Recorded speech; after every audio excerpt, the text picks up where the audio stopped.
Let me ask you something. What if I told you there's a hidden architect designing pretty much everything in our modern world? Yeah, from predicting a pandemic all the way to planning your package delivery. It's a tool called mathematical modeling. And today, we are going to pull back the curtain and see how it really works. I mean, think about it. What could possibly connect a global pandemic forecast to the box that shows up on your doorstep? Or, say, the path of a hurricane to the price of your groceries? They seem like they're from totally different universes, but they're not. The link is this single, incredibly powerful tool. It's kind of a hidden force that predicts outcomes, plans these massive, complex operations, and really powers the world we all navigate every single day. And that hidden architect? Well, it's mathematical modeling. It's the invisible framework for so much of what we see and do. So let's actually break down what it is and how it's done. So, what is it really? At its core, mathematical modeling is all about translation. It's this process of taking a messy, complicated real-world problem and converting it into the clean, precise, and powerful language of mathematics. Now, to really wrap your head around this, let's use an analogy. The best way to think of a mathematical model isn't as a perfect photograph of reality, but more like the perfect map for a specific journey. And what makes a map useful, right? It's not that it shows every single blade of grass or every little crack in the pavement. That would be completely overwhelming and pretty much useless. The whole goal is to simplify, to capture only the essential features of a system you need to solve whatever problem you're looking at. It's just like this quote says, a good map doesn't show every blade of grass, it highlights the roads you need to navigate. That's the core idea right there. A great model gets rid of all the noise so you can actually see the path forward. Okay, so how are these maps actually built? Well, it's not a simple one-and-done kind of thing. It's actually a dynamic, repeating process called the modeling cycle. And the key word here is iterative. A model isn't just built once and then you're finished. No, it evolves. It's a constant loop of creating something, testing it against what's really happening, and then refining it to make it better.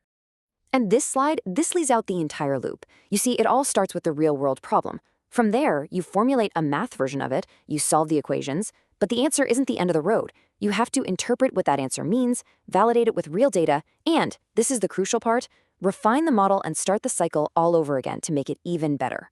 Let's just zero in on step 2 for a second. Formulation. This is where the real creativity kicks in. It's where you have to make smart assumptions, decide which variables actually matter and which ones don't. This is that moment where you translate a real-world relationship into a mathematical one. It's part art, part science. And here's the brilliant part. The process is designed to self-correct. If your model's predictions don't match what's actually happening out there, that's not a failure, not at all. It just means you go back to the drawing board, you refine your assumptions, and you make the model smarter for the next go-around. Now, of course, not all problems are the same, so modelers have this diverse toolkit to pull from. You can think of it like different flavors of models, where each one is designed for a very specific kind of job. So first up, you've got deterministic versus stochastic models. A deterministic model is perfectly predictable, like the path of a thrown ball. If you know the start, you know exactly where it's going to end. But a stochastic model, that embraces randomness.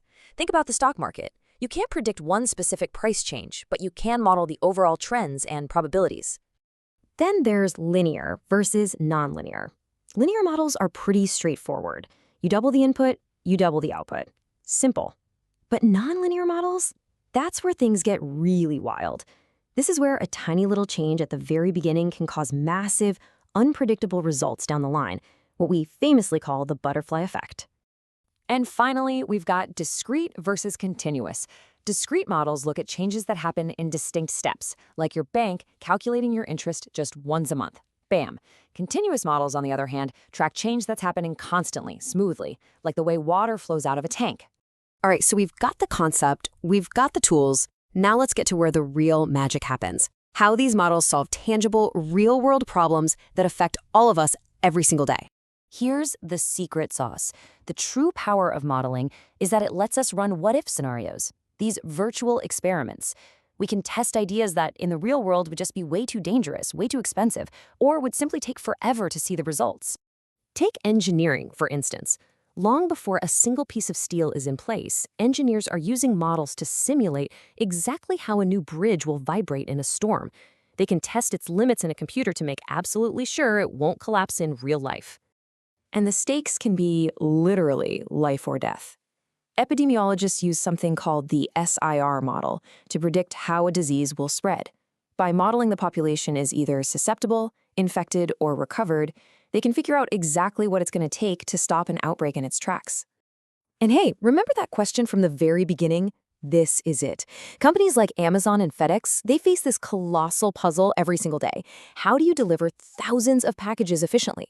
Well, they use optimization models to find the absolute shortest, most fuel-efficient routes, saving tons of time and money on a massive scale. And these models can also look far, far into the future. Climate scientists use these incredibly complex models, built on the fundamental laws of physics and chemistry, to try and predict how our planet's temperature might change over the next 100 years.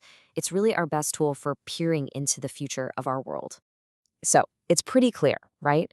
Mathematical modeling isn't just some abstract thing for a classroom. It's a powerful, practical toolkit for understanding, predicting, and even shaping our world. Which, leaves us with one final, pretty important question. If we can model a pandemic or a global supply chain or even our entire planet's climate, what's the next big problem we should point this tool at?